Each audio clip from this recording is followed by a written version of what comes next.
कल्पना, नहीं नहीं नहीं, इमेजिनेशन नहीं, कल्पना नाम है मेरा। और 4 भाई बहनों में सबसे छोटी है। मेरा बचपन और मुहर से भरा और मैं खेल कूद जिज्ञासा इन्हीं में मग्न रहती। एक बार कभी भैया के साथ मैं दौड़ लगा लेती, कभी पतंग उड़ाती, तो कभी दीदी की साइकिल के पीछे दौड़ लगा लेती थी। ऐसे ही मेरा बचपन बीतता था। लेकिन जो सबसे ज्यादा मुझे मजा आता था वो था रात में सितारों को टिमटिमाते हुए देखना, चांद में खरगोश को ढूंढना, अगर कोई तारा टूटता था तुरंत फिश मार लेना। ये जिज्ञासा मेरी बढ़ती गई। साथ ही क्या हुआ, इस जिज्ञासा को और पंख दिए। एक बार की बात है, मेरी मैडम पढ़ाई लिखने आ गई और मैं पीछे अपनी जिज्ञासा में मग्न पतंग बनाकर जहाज बनाई जा रही थी। और ये मैंने बनाई और ये लंबी छलांग उड़ाई। हद तो तब हो गई जब वो जहाज जाके सीधा मैडम जी के जोड़े में लग गए।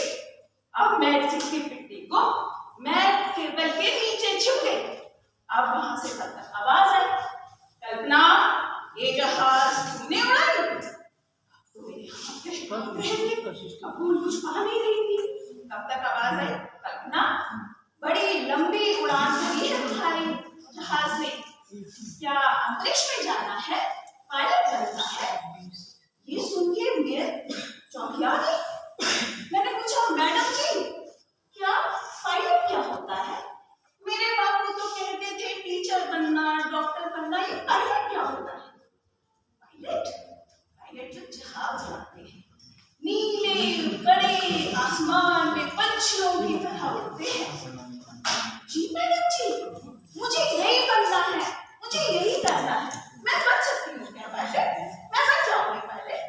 हाँ बन तो सकती हो, लेकिन इसके लिए तुमको ढेर सारी पढ़ाई करनी पड़ेगी। पढ़ाई पायलट के लिए मैं करूंगी मैडम जी, मैं पढ़ूंगी, मैं कर सकती हूँ ना, मैं करूंगी। उसने उस तक बोल तो दिया था, लेकिन पढ़ाई में मेरा मन नहीं लगता था। लेकिन जो जिज्ञासा मेरी चांद तारों के प्रति थी, उसको कहीं ना कहीं विज्ञान गणित ने शांत किए और जगाए भी। और न जाने कब इसी में कश्मीर जिज्ञासा में मेरी दोस्ती गणित और विज्ञान से इतनी गहरी हो गई कि अब तो मुझे न्यूटन के नियम, गणित के अलजेब्रा, मुझे सारे रॉकेट की भाषा लगती थी। और मैं कब न जाने इसी को करते करते मैं आगे बढ़ती चली।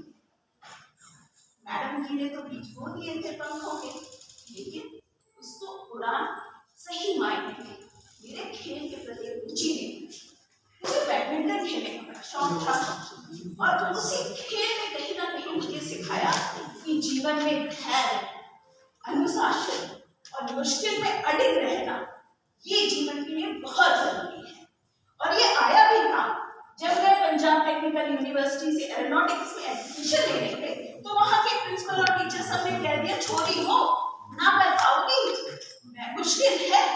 मैंने जब मुश्किल शब्द सुना तो मैं भी अड़ गई। अब तो करूंगी और जरूर करूंगी, पायलट जो बनना है। और मैंने किया। मैंने इंजीनियरिंग पंजाब टेक्निकल यूनिवर्सिटी से एरोनॉटिक्स में की, एमटेक मैंने टेक्सास यूनिवर्सिटी से किया और कोलोराडो से मैंने डॉक्टरेट करके पहुंच गए अपने सपनों की उड़ान में, एक भरने नासा। जी हाँ, नासा। और वहां मैंने पहली उड़ान जब भरी और ये आज दूसरी उड़ान भरने जाती हूँ। जब दूसरी बार जब मैं स्पेस सूट पहनी तो वही करनाल की गलियां, मैडम जी की बातें सब याद। अब रॉकेट लॉन्च हो गया। 3, 2, 1, 0।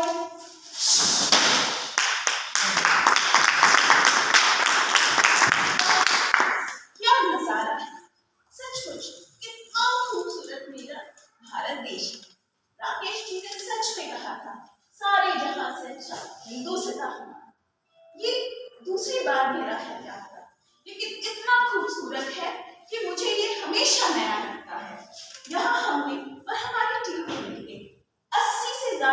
मानवता के लिए की। आज अब मैं 16 दिनों के लिए प्रयोग के बाद 1 फरवरी 2003 को वापस आ गई। कुछ ही दिनों बाद हमें अभी ताज़ा जानकारी के अनुसार यह पता चला है कि कोलंबिया 107 स्पेस शटल वापसी के समय पृथ्वी में दुर्घटना इसमें बैठे सारे अंतरिक्ष यात्री मर गए। उसमें भारतीय मूल की कल्पना चावला भी एक थी। हाँ, मैं कल्पना चावला, मैं सफल अंतरिक्ष यात्री थी और रहूंगी। बस कहीं ना कहीं मेरे मन में एक छोटी सी कसक है। काश हमने मिलकर अगर हर कदम पे सुरक्षा का और सतर्कता से ध्यान दिया होता तो आज मैं आप सबके बीच और नई ऊंचाइयों को छू रही हूँ। जानती हूँ कि हम सब जानते हैं जहाँ शिक्षा हमको समझ ज्ञान देती है वहीं खेल हमको धैर्य, टीम वर्क और मुश्किलों का सामना करना सिखाता है। लेकिन सुरक्षा